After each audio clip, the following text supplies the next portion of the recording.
Alas 10 po ng umaga. So ngayon, magmamarinate po tayo ng beef. At lalagyan po natin siya ng bawang. Ayan, lalagyan po natin siya niyan. So, kinakaitabot, malinis naman po ang kamay ko. And then, lalagyan po natin siya ng tuyo. Ayan.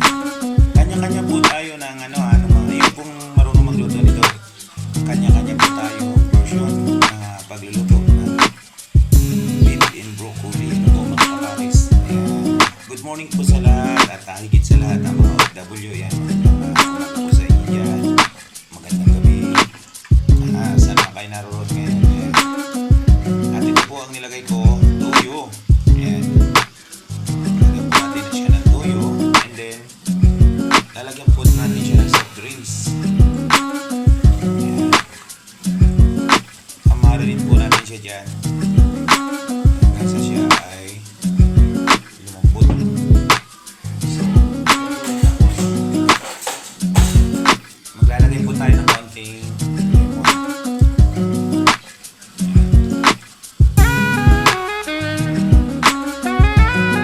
Ayan mga pares, ito po ang aking ilalagay.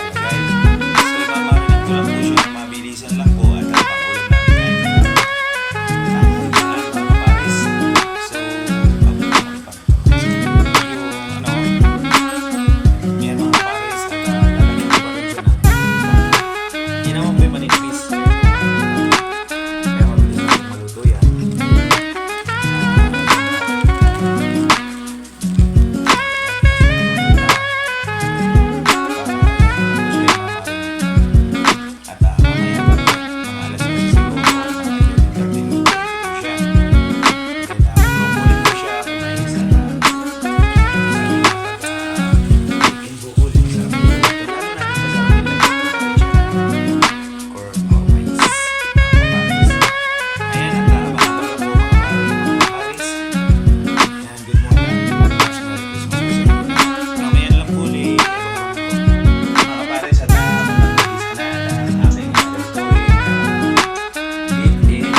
Sunod natin ang sibuyas.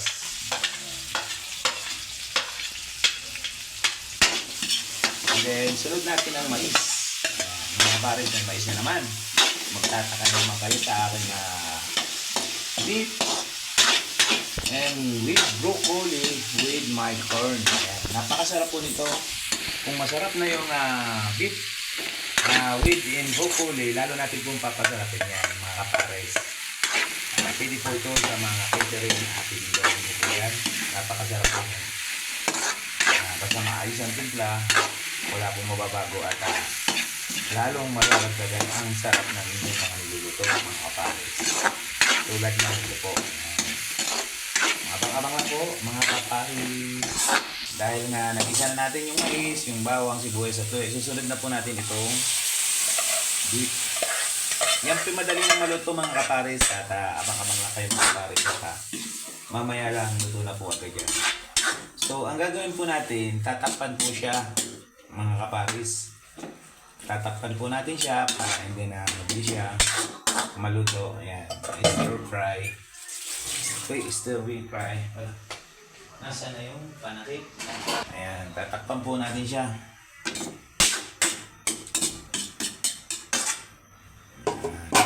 Mamaya po ulit mga kapares.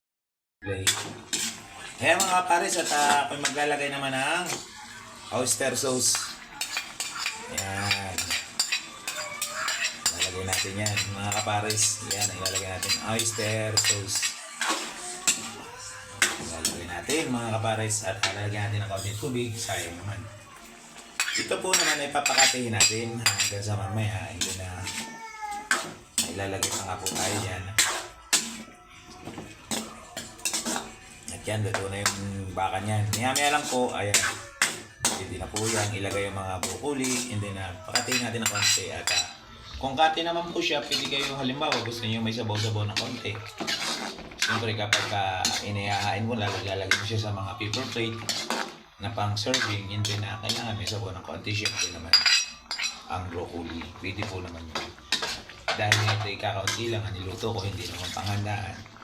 Pero pag panghandaan talaga, may kaunting sabaw po ng mga pares. Pero malapot ng konti. Kaya lalagyan po natin siya ng cornstarch mamaya po.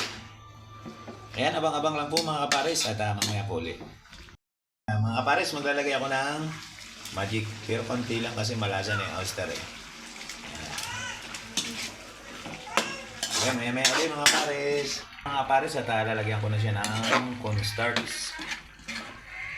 Hindi natin tutuloy ito kasi masyadong malapot naman. Tutuloy natin mga kapares kaya konti lang. And then, pagkatapos natin ilagay ang cornstarch, yan. Yan, magkakapot-kapot na sa konya. Yan. Nakikita niyo dahil yan ay gawa sa cornstarch. So ngayon, ilalagay na natin ang pinakang broccoli. Unahin natin ito.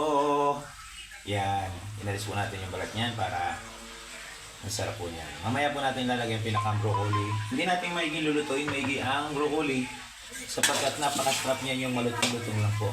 Yung tamang luto lang ng broccoli. So mag-a-add po tayo ng konting tubig sapagkat ito nga lumabot siya ng konti mga kabaris. Kaya yan ang kinalakas niya malapot na maigil. At kung bakit nilagyan ko ng mais, ito po yung sarili ko version mga kabaris. Pwede nyo gayahin, pwede nyo tingnan. At kung gusto naman nyo ay simpleng luto lang na beef and broccoli lang. Pwede nyo lang gawin nyo mga kapares. Ito sarili ko lang pong version mga kapares. At ayan, lalagyan ko siya ng tubig. Nag-add po ako ng tubig sapagkat masyado siyang malapot na konti.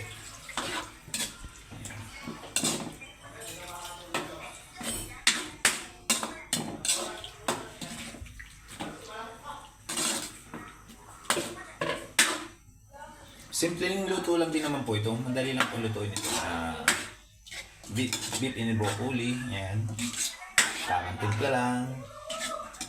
Tamang labog lang ng beef. Siyempre naman po, di ba? Para makain ng ating mga pamilya. At kung may bisita kayo, makain din naman po. Yan. Ito po, sa hindi po nakakaalam, pwede po niyo siyang ilagay sa sizzling plate. Kung gusto po ninyo, napakasarap po niyan. Ayan. Napakasarap po niyan sa sizzling plate, mga kabares. Ayan. Pwede po niyo siyang i-sizzling plate. Ayan.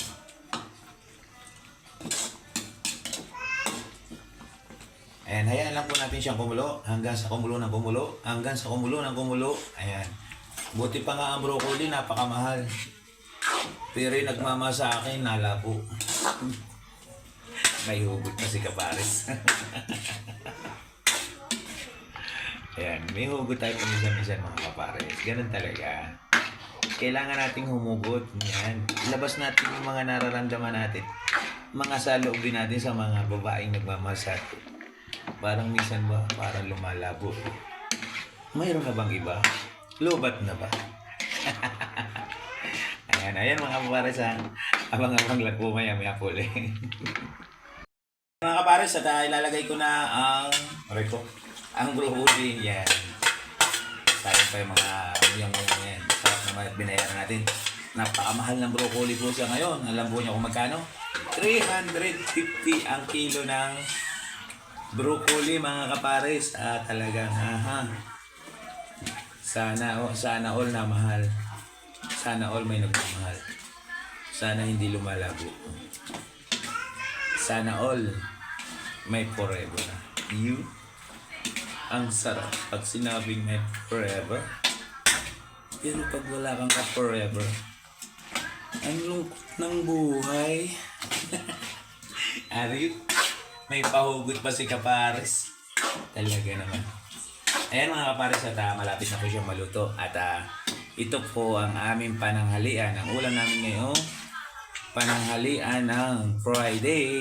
Araw ng Friday. Ngayon po ay 8 na ang December. So sa mga kapatid, malapit na ang pinaka masayang araw. Yan po ay ang Pasko at ang New Year. Yan, at kaunting pakulo lang sa broccoli ay okay na yan. Yan po yung nakakain ng hilaw. Napakasarap kainin ng hilaw niya, parang carrots. Napakalutong. Kaya lang pagkakaiba, manamis-namis ang carrots. Yan. Abang-abang lang po mga kapares at mamaya-maya luto na po yan. Ayan mga kapares at luto na ang aking yan, ang beef broccoli with may mais or corn. Ayan, pwede po niyong gayahin sa inyong mga bahay-bahay. Pwede rin pong pang catering yan. Sa lahat po ng mga niluluto ko, depende na lang po sa mga nilaga, sinigang, yung mga ganyan at kinamatisan. Yun po mga hindi pang catering yun. Pero po sa mga special na niluluto ko tulad ng maya-maya, pwede po sa pang catering yan. Napakasarap po ng luto nun. At tulad nito, pwede rin po sa mga catering. Ayan, at napakasarap naman po niyan mga kapares. Ayan, yan po at luto na po. Abang-abang uli po at kung ano pong gagawin namin din. At ito po yung ulam namin ngayon, tanghalian na lang po mga kapares. Ayan.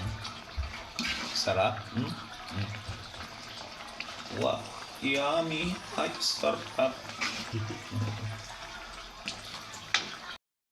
At ayan mga kapares at luto na ang aking ayan, beef and broccoli with may mais or corn. Ayan, hanggang dito na lang po mga kapares. Shout out po sa lahat ng mga nanonood ng aking mga videos. Salamat po palagi sa inyo at isang pagbati mula po sa inyo, mula po sa akin. Yan po ay ang Merry Christmas po sa inyo advance. Ayan, maraming salamat po. Ingat-ingat po palagi kayo dyan, mga OFW po. Shout out po din sa inyo at sana lagi po kayo mag-ingat dyan sa ibang bansa, saan man kayong mundo naroon ngayon. Ingatan po nyo ang inyong mga sarili pera sa inyong mga pamilya. Ayan, hanggang dito na lang po. Bye-bye po.